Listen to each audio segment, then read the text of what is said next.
আজকে ভাইয়া যে বিষয়টা নিয়ে আমরা কথা বলবো যে জীবনযাপনের শারীরিক ও মানসিক সুস্থতার একটা সমন্বয়ের বিষয়, এবং এই সমন্বয় যে নিয়ে যে আমরা কথা বলছি এটা আসলে কি? আমি একটা গান আমাদের সময়কার আর কি খুব জনপ্রিয় ছিল। গানটা এরকম ছিল যে মন আমার দেহ ঘড়ি সন্ধান করি বানাই আছে কোন মিস্তরি। এই যে একটা আধ্যাত্মিক গানের এই ঘড়ির কথা বলেছে, ঘড়ির প্রত্যেকটা উপাদানকেই দেহের সাথে তুলনা করেছে ব্যাখ্যাতে আমি যা দেখলাম। কিন্তু কাঁটা যে আছে ঘড়ির কাঁটা, সেটাকে বলেছে মনের কথার সাথে সম্পৃক্ত। তার মানে দেখেন ঘড়িটার অনেক যন্ত্রাংশ আছে, ওই কাঁটাকে কিন্তু মন না বললেও পারতো। মন আমার দেহ ঘড়ি, তার মানে হচ্ছে মনের সাথে দেহের একটা নিবিড় সম্পর্ক আছে এবং দুইটাই ইম্পর্টেন্ট। ফলে উনি গানে পুরো বিষয়টাকে নিয়ে এসছে। তার মানে হচ্ছে মন আর দেহ বা শারীরিক এবং মানসিক বিষয়টার আসলে অতপ্রতভাবে জড়িত। এটা বিভিন্নভাবেই প্রমাণিত হয়। আমি ছোট্ট একটা ঘটনা বলি। আমি যখন প্রথম দিকে মেন্টাল হেলথের প্রশিক্ষণগুলো নিচ্ছিলাম, তখন আমেরিকান থেকে একজন বাঙালি আমাদের এখানে এসেছিলেন। উনি বেশ বিখ্যাত, আমাদের সুফিয়া কামাল যিনি আছেন ছিলেন, ওনার ছেলে ডক্টর সাজিদ কামাল।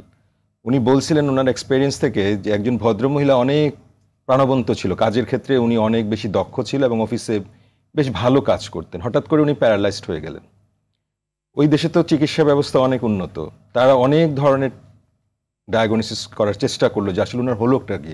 এরকম একজন প্রাণবন্ত মানুষ হঠাৎ করে কেন এত এইরকম একটা পরিস্থিতির মোকাবেলা হলেন যে প্যারালাইজড হয়ে গেছেন, মানে বডি আর কোনো রিপ্লাই করছে না।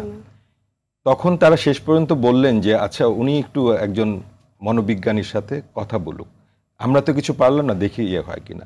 কথা বলতে বলতে মনোবিজ্ঞানী একসময় আবিষ্কার করলেন উনি যে অফিসে কাজ করতেন ওই অফিসের যিনি বস ছিলেন উনি কখনো ওনাকে প্রশংসা করেনি, সারাক্ষণ ক্রিটিসাইজ করত।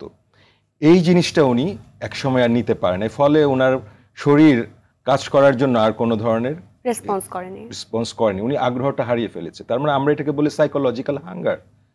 শরীরের একটা ক্ষুধা আছে, মনেরও একটা ক্ষুধা আছে, এই দুইটাকে যদি আমরা পূরণ না করি তাহলে আমাদের বডি কিন্তু কলাপস হতে পারে। ফলে আমরা কিন্তু এই বিষয়টাকে সেভাবে দেখি না, মানে একটা সমন্বয়। মানে উনি হয়তো ওখানে স্যালারি পাচ্ছিলেন, ভালোই ছিলেন, কিন্তু মনের যে ক্ষুধা সেটা নিবারণ একজন বস তাকে প্রশংসা করবে, এইটাই তার একটা স্টিমুলেশন তৈরি করবে। তাহলে মনের মধ্যে যে মেঘ জমেছিল সেই মেঘ এতটাই গাঢ় হয়ে গিয়েছিল যে সে অন্ধকার থেকে উনি আর বের হতে পারেন, বডিতে এটা কিন্তু রিফ্লেক্ট করেছে। তার মানে এটা অস্বীকার করার কোনো উপায় নাই, কারণ বিশ্ব স্বাস্থ্য সংস্থা একটা সময় একটা বছরের প্রতিপাদ্য বিষয় কিন্তু করেছিল, there is no health without mental health.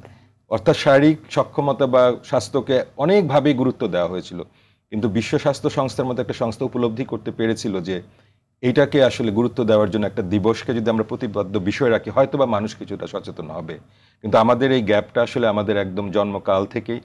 আমরা আসলে শারীরিক সুস্থতাকে যেভাবে গুরুত্ব দেই, আমাদের অভিভাবক বা আশেপাশে যারা থাকে, আমরা একটু অসুস্থ হলে যেভাবে ব্যতিব্যস্ত হয়ে পড়ি, কিন্তু মনের অনেক বিষয় রয়েছে সেটাকে আমরা ওভারলুক করি। আসলে মনটা কিন্তু শরীরের সাথেই সম্পর্কিত, একদমই ওতপ্রোতভাবে জড়িত, এবং এটার উপর কিন্তু বড় একটা প্রভাব আছে, যেটা আপনিও বললেন। ছোট থেকে আমরা একটা কথা শুনে বড় হয়েছে যে মনের নাম মহাশয়, যাহা করি তাহাই সয়। তো সবসময় হচ্ছে মনের উপর জোর খাটানো বা এই বিষয়গুলো নিয়ে আসলে প্রাধান্য দেওয়া হয়েছে, কিন্তু মনের সুস্থতা বলে যে একটা বিষয় আছে সেটাকে আমরা অনেকটুকুই ওভারলুক করি। ছোট বয়স থেকেই এই যে ফিজিক্যাল অ্যাক্টিভিটিস এবং মানসিক বিকাশের জায়গাটুকু আসলে কতটুকু সম্পর্কিত, এবং এখানে আসলে পরিবারের ভূমিকাটা কেমন হওয়া উচিত? আমরা দেখেন এখন কিন্তু আমাদের কাছে বাচ্চারা যখন আসে তখন বেসিক কিছু শর্টকামিং বা আমরা যেটাকে বলি লিমিটেশন নিয়ে আসে, বা মা বাবার একই ধরনের অভিযোগ থাকে তাদের মেজাজ মর্জি নিয়ে, যা ওরা অনেক বেশি রাগ করছে অথবা অনেক বেশি গুটিয়ে নিচ্ছে, কথা বলছে না, সোশ্যাল স্কিল নাই। আমরা অনেকভাবে তাদেরকে ইনভেস্ট করছি, মানে তাদের যত্ন আত্মীয় সেগুলোর কিন্তু কোনো সমস্যা নেই, তাহলে প্রবলেমটা কোথায়? এবং তারা কোনো মুভমেন্টে যেতে চায় না, হ্যাঁ, কোথাও বেড়াতে যেতে বললে যায় না, ঘরের মধ্যে বসে আছে। এখন এটা শুরুটা কি? আমরা জন্মের পরে একটা বাচ্চা যখন কোনো না কোনোভাবে একটু হাত পাটা নাড়াছাড়া করতে পারে, আমরা কিন্তু অনেক সময় ট্যাব বা ডিভাইস দিয়ে দিই, মানে তার একটা ফিক্সেশন হয়ে গেছে। তার মানে এখানে কিন্তু আমরা শারীরিক সক্ষমতাকে অবশ্যই অবহেলা করতে পারি না। ফলে তার সাইকেল অফ ডেভেলপমেন্ট অনুযায়ী তার মোটর ডেভেলপমেন্টের যে বিষয়গুলো আছে এগুলো কিন্তু অনেক ইম্পর্টেন্ট, একটার সাথে একটা জড়িত। তার হাঁটা চলা থেকে শুরু করে তারপরে সে তার অ্যাডোলেসেন্স পিরিয়ডে যখন পড়ে, এখানে অনেক ধরনের পরিবর্তন হয়। সেখানে তার বিকাশটা কিন্তু শুধু বডি বিকাশ হয় না, কিন্তু আমরা জানি অনেক সময় অনেকে বলে যে ওর দেহের যা বয়স হয়েছে বা শক্তিমত্তা যা আছে ওর মনের বয়সটা বাড়েনি। ফলে তার এই আচার আচরণের মধ্যে কিন্তু অনেক ধরনের বৈষম্য দেখা দেয়, পার্থক্য দেখা দেয়। মা বাবারা এই জিনিসটা না বুঝে প্রথম দিকে দেখা যায় অনেক সময় ফিজিওলজিক্যাল অ্যাসপেক্টটাকে বিবেচনা করে, আর কেউ কেউ আছে মানসিক বিষয়টাকে ইয়ে করে। কিন্তু আমরা বলি যে না, দুটা কিন্তু পাশাপাশি চলতে হবে, লাইক রেল লাইনের স্লিপারের মতো, যে একটা প্যারালালি না চললে কোথাও একটা স্লিপারের একটা পার্ট যদি আঁকাবাঁকা থাকে অ্যাক্সিডেন্ট করে কিন্তু। তার মানে আমাদের আর্লি চাইল্ডহুড থেকে আবেগের বিষয়গুলো প্রকাশ করছে, চিৎকার করছে, রাগ করছে, এই সবগুলো তো আবেগের পার্ট। একইভাবে তার বয়স উপযোগী তাকে যদি এক্সারসাইজ অথবা মুভমেন্ট গুলো, তার রেসপন্সিবল নিজের দায়িত্ব করতে আমরা যদি করতে না পারি, সেটা কিন্তু অনেক ধরনের সমস্যা হয়। যেমন আমরা অনেক সময় দেখি যে আমাদের অভিজ্ঞতা থেকে যে ডিফেন্সে এখন যে রিক্রুটমেন্ট হয়, রিক্রুটমেন্টের প্রাথমিক পর্যায়ে যে শারীরিক ধাক্কাটা, এটা অনেকেই নিতে পারে না। নিতে পারলে হয় কি, তার মনের মধ্যে একটা মেঘ জমে এবং সে সেখান থেকে বের হয়ে আসতে চলে চায়। যে স্বপ্ন নিয়ে গেছে ধাক্কা খায় কোথায়, ফিজিক্যালি, কারণ ওইখানে তো ফিজিক্যাল স্ট্রেংথ লাগবেই। অতএব এটাকে যেমন অস্বীকার করা যায় না, এবং এই ক্ষেত্রে বাধা আসলে ওভারকাম কিভাবে করবে, মানসিক স্বাস্থ্য কিভাবে দৃঢ় করবে, মনের শক্তি আমরা যেটাকে বলি সেটাকে কিভাবে ম্যানেজ করবে, এই জায়গাটা নাই। ফলে দুইটা গ্যাপ থেকে দেখা যায় প্রচন্ড কষ্ট নিয়ে হয়তো বা করে, এবং একসময় এখানে তার প্রাণের যে চাওয়াটা ছিল, স্বপ্ন নিয়ে যে সে যোগদান করছে, আমাদের প্লেয়ার বা আমরা সোলজার বলি, যাই বলি না কেন, সে দেখা যায় একটা সময় গিয়ে সেখানে আর সেই ভারসাম্যটা খুঁজে পায় না। ফলে তার স্বপ্নগুলো বাধাগ্রস্ত হতে শুরু করে, হতাশ হয়, এবং নানা কারণে দেখা যায় হয় ছেড়ে দিচ্ছে, না হলে এটা মন মরা নিয়ে একটা আনন্দ ছাড়া তার জীবনটাকে অতিবাহিত করছে। একদমই ফিজিক্যাল অ্যাক্টিভিটিস এটা করতে গেলে কিন্তু সামাজিক দক্ষতা জায়গাগুলো অনেকটুকু ইনক্রিজ হয়, তো সেইখানে এই যে সামাজিক বিকাশ একটা শিশুর, সেখানে এই বিষয়গুলোর ভূমিকাটা আমরা যদি বলি যে শারীরিক সুস্থতার জন্য মনের যে প্রণোদনাটা আসে কোত্থেকে, এটা তো আমাদের একটা বড় অংশ হচ্ছে আমাদের ব্রেন কেমিক্যালের একটা চেঞ্জ আসে সেখানে আছে। ধরে নেন যে আমরা যদি বলি যে হাসি মুখে কথা বলি, তাই না, যে আপনি আমার সাথে কথা বলছেন হাসি মুখে, হাসতে আমরা ভুলে যাই, তাই না? এখন হাসির মাধ্যমে কিন্তু একটা কানেকশন তৈরি হয়, এবং যেখানে কানেকশন আছে সেখানে অনেক কিছু তৈরি হয়।